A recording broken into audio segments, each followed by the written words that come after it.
대학교 2학년 여름방학이었습니다. 친구들과 계획했던 마지막 여행을 위해 우리는 한국 남부의 작은 해안 마을로 향했습니다. 그곳은 인적이 드물고 자연경관이 아름다워 종종 힐링을 목적으로 방문하는 사람들이 있었습니다. 우리는 오래된 민박집을 예약했고 그곳에서 사흘밤을 보내기로 했습니다. 민박집은 80년대에 지어진 것으로 보였으며 다소 낡았지만 아늑한 느낌을 줬습니다. 첫날 우리는 주변을 돌아다니며 해변에서 수영도 하고 작은 산을 등반하며 즐거운 시간을 보냈습니다. 지친 몸을 이끌고 돌아온 우리는 저녁 식사를 하고 짐을 정리한 후 각자의 방으로 들어갔습니다. 그날 밤 밖에서는 갑작스러운 비바람이 몰아쳤고 창문을 두드리는 소리에 잠이 들지 못했습니다. 그때였습니다. 문득 복도 저편에서 이상한 소리가 들려왔습니다. 누군가 바닥을 쓸고 있는 듯한 소리였습니다. 칠흑같이 어두운 밤이라 불길한 느낌이 들었지만 저는 호기심에 이끌려 조용히 방문을 열어보기로 했습니다. 복도 끝에는 불이 꺼진 오랜 조명이 있었고 그 아래에는 제가 전혀 본 적 없는 백발의 노인이 서 있었습니다. 그는 고개를 돌려 저를 쳐다보았습니다. 눈은 텅 빈 듯 무표정했지만 그의 시선이 저를 꿰뚫어 보는 것 같았습니다. 저는 바로 방문을 닫고 몸을 떨며 침대에 누웠습니다. 다음 날 아침 다른 친구들에게 전날 밤의 이야기를 꺼내보았습니다. 그러나 그들 중 누구도 이상한 소리를 듣지 못했고 아무도 복도 끝의 노인에 대해 알지 못했습니다. 저는 꿈이라 생각하며 그 기억을 잊기로 했습니다. 하지만 그날 저녁 같은 소리가 다시 들려왔습니다. 이번에는 친구들과 함께 확인하기 위해 용기를 내어 복도로 향했습니다. 그러나 복도는 아무도 없는 듯 고요했고 창밖에서는 여전히 비가 내리고 있었습니다. 하지만 바닥에는 물방울 자국과 더불어 희미한 발자국이 남아 있었습니다. 발자국은 우리가 자고 있는 방으로 향하고 있었습니다. 당황한 우리는 얼른 방으로 돌아왔고 그날 밤은 불을 켜둔 채 잠에 들었습니다. 셋째 날이 되자 우리는 불안한 감정에 휩싸여 여행을 빨리 마치기로 했습니다. 아침이 밝자마자 짐을 챙겨 민박집을 나섰습니다. 그러던 중 우리는 마을 작은 도서관에서 우연히 마주친 할머니에게 어제 경험한 일을 이야기하게 되었습니다. 할머니는 우리의 얘기를 듣고 잠시 침묵하시더니 조심스럽게 고개를 끄덕이며 말씀하셨습니다. 그 노인은 이 마을에서 오래전 돌아가신 분이야. 민박집은 그 집의 후손이 살던 곳이지. 불행히도 불의의 사고로 떠나셨단다. 종종 그 집에 돌아와 같은 자리를 맴돈다는 얘기가 있어. 우리는 오싹한 마음으로 민박집을 뒤로하고 빠르게 그 마을을 떠났습니다. 서울로 돌아오며 친구들과 이 경험에 대해 여러 번 이야기를 나누었고 더 이상 그런 일을 겪고 싶지 않다는 결론을 내리게 되었습니다. 그 후로 몇 년이 흐른 지금도 그날의 경험은 아직도 생생히 남아 마음 한편에 자리 잡고 있습니다. 여행을 계획할 때면 새삼스레 그날의 기억이 떠오르며 조심스럽게 목적지를 결정하게 됩니다. 공포스러웠지만 다시는 잊을 수 없는 우리의 젊은 날의 이야기로 남아 있습니다. 두 번째 이야기의 한국 인터넷에는 많은 공포 이야기가 돌아다니고 있으며 그중 하나인 흉가 체험에 관한 긴 이야기를 작성해 보겠습니다. 몇 년 전 나는 친구들과 함께 여름 방학을 기념해 특별한 경험을 해보기로 했다. 우리 그룹은 항상 호기심이 많고 도전적인 일을 좋아했다. 그해 우리는 흔히 말하는 흉가 체험을 해보기로 결심했다.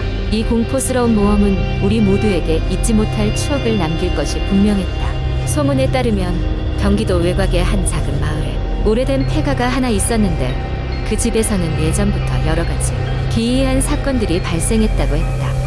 사람들은 그곳을 귀신의 집이라 불렀으며 굴뚝에서 연기가 피어오르는 것을 마지막으로 본 것은 20년도 넘은 일이었다고 했다. 마을 주민들은 밤이 되면 그 집 근처에 가지 않았고 부득이하게 지나가야 할 경우에는 무언가에 홀린 듯 발을 서둘러 옮기곤 했다고 전해졌다. 우리는 인터넷에서 그 귀신의 집에 대한 모든 소문과 전설을 샅샅이 조사했고 마침내 직접 그곳에 가보기로 했다. 주말이 되자 우리는 손전등, 녹음기, 카메라 그리고 간단한 먹을 것을 챙겨 떠났다. 차로 대략 2시간 정도 걸려 도착한 그곳은 숲에 둘러싸여 있었고 집은 마치 시간을 잃어버린 듯 황폐하고 기괴해 보였다. 집에 다가가자 거대한 나무 덤브레거에 가려진 입구가 보였다. 문은 녹슬어 잘 열리지 않았지만 힘을 주어 밀자 삐걱거리며 열렸다. 내부는 더욱 음산했다. 바닥은 먼지로 덮여 있었고 천장에서는 거미줄이 가득했다.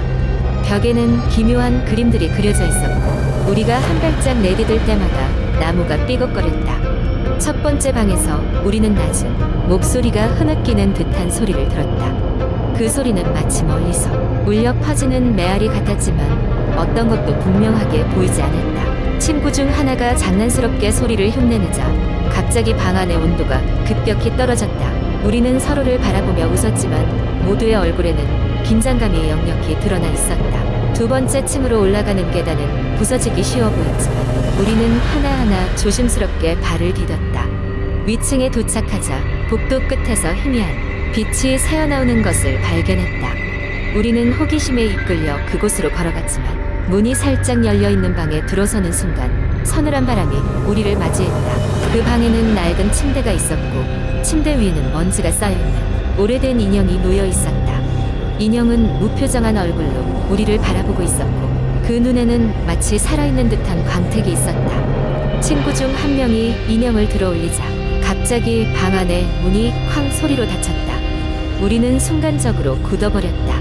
누군가의 장난이 아니었다는 것을 깨닫는 데는 오랜 시간이 걸리지 않았다. 등 뒤에서 낮게 울리는 웃음소리가 들려왔고 우리는 공포에 질려 외마디 비명을 지르며 그 방을 빠져나와 계단을 내려왔다. 서둘러 밖으로 도망치던 중 어느새 밤이 되어 있었다. 하늘은 별 하나 없이 어두웠고 숲은 더욱 깊고 무서운 형체로 우리를 감싸고 있었다. 우리는 차에 올라타 그 집을 빠르게 떠났다. 등 뒤로 사라져가는 귀신의 집을 보며 나는 결코 그곳에 다시 가지 않으리라 마음속으로 다짐했다. 집으로 돌아와 일상으로 복귀한 후에도 그날의 기억은 나를 쉽게 놓아주지 않았다. 며칠 뒤 수상한 일이 발생했다. 우리가 그때 찍은 사진들과 녹음 파일을 다시 확인하면서 설명할 수 없는 무언가를 발견한 것이다. 사진 속에는 절대로 함께 있지 않았던 낯선 그림자가 찍혀 있었고 녹음 파일에는 그때 들었던 흐느끼는 소리와 함께 우리가 그 장소에 없었던 더 오랜 이야기가 속삭이듯 녹음되어 있었다. 그 경험은 우리 모두에게 깊은 인상을 남겼고 이후로 우리는 더 이상 호기심에 넘어가 섣불리 모험을 감행하지 않게 되었다. 지금도 가끔 그 집에 대해 이야기할 때면 등골이 서늘해지고 머리카락이 곤두서는 느낌을 지울 수가 없다. 아마도 그 집에는 우리의 상상을 넘어서는 무언가가 아직도 존재하고 있을 것이다. 세 번째 이야기여는 평범한 가을밤. 나는 친구들과 함께 한국의 한 작은 마을로 여행을 갔다. 그곳은 아름다운 자연과 조용한 분위기로 유명했지만 그 마을에는 기묘한 도시 전설이 있어 우리를 끌어들였다. 그의 이야기 느나얀 여인이라는 전설에 관한 것이었는데 그녀를 본 사람은 절대로 다시 돌아오지 않는다는 소문이 돌고 있었다. 우리 모두는 그것이 단지 이야기일 뿐이라고 웃어넘겼다.